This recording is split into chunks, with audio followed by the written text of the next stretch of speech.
Whammy. Carr has already won a Liverpool City Region Culture and Creativity Award for his efforts. Yesterday, he won not one but two national awards at the 2024 National Crime Beat Awards as well. Glad to say he's with us now. Hi, Carr.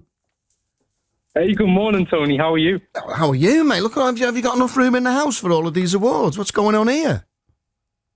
Yeah, no, you know what? It's been a crazy week. I was dumbfounded to have actually won the National Crime Beat Award. I picked up the first place award for Urbanscape, but also the award for Best Presentation, which was just absolutely insane for me. I was ready to just go home with no awards because it's an honour enough, being a finalist against five other groups from around the UK.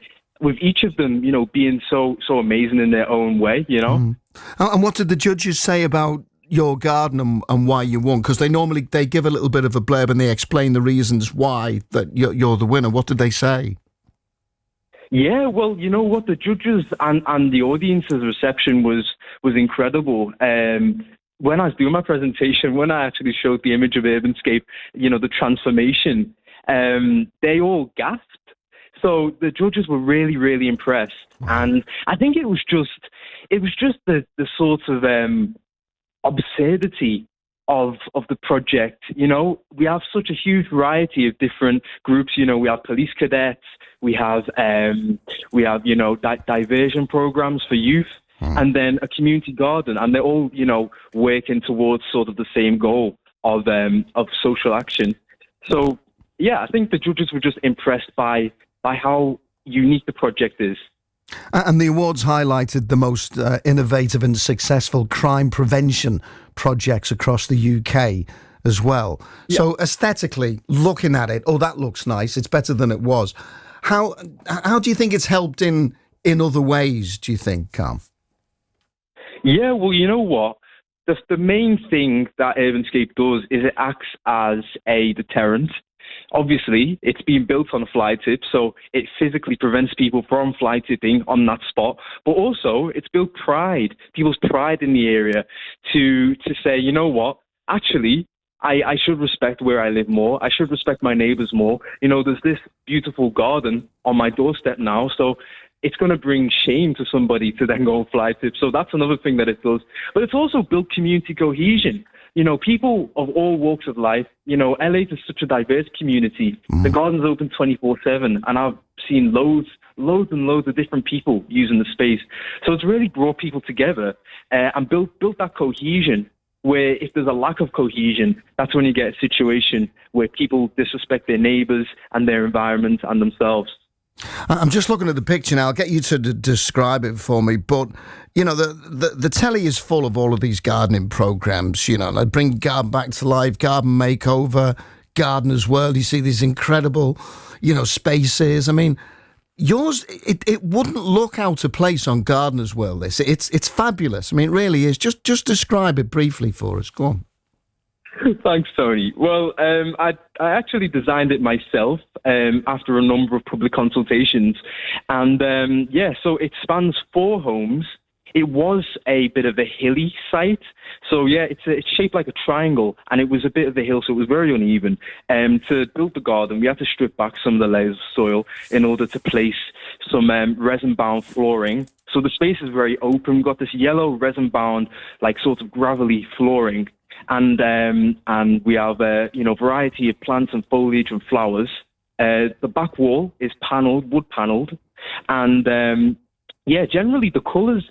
As you said, it meshes really nicely with the local environment, especially the homes nearby and the mosque opposite as well. So truly, even after just a few weeks of it being there, I actually started to sort of forget how new it was, how it never used to be there, because it blends in so well. Yeah. And what was it like before? Because we know, we all know about the fly tipping situation. If somebody fly tips almost overnight, it's almost, like giving permission for somebody else to play. It just spreads, doesn't it? It just multiplies overnight once somebody starts fly tipping. How bad was it at the start? Oh, it was atrocious. The council own the plots. They're leasing it to us for 10 years. And the council, as a result of all the fly tipping, they couldn't even get in there with their lawnmower.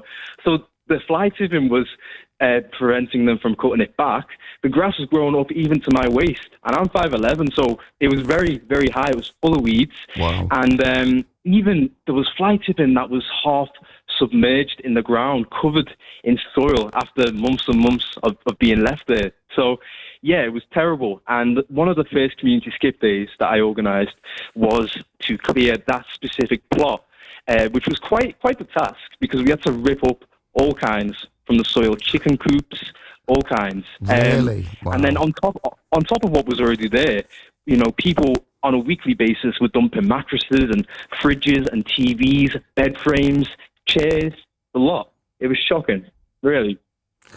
Well, it's testament to you and the community, to turn that back. But nature always wins in the end. As you said, there might have been old mattresses in there, old telly, but nature, it's starting to grow through it, and it wants to get to that light, doesn't it?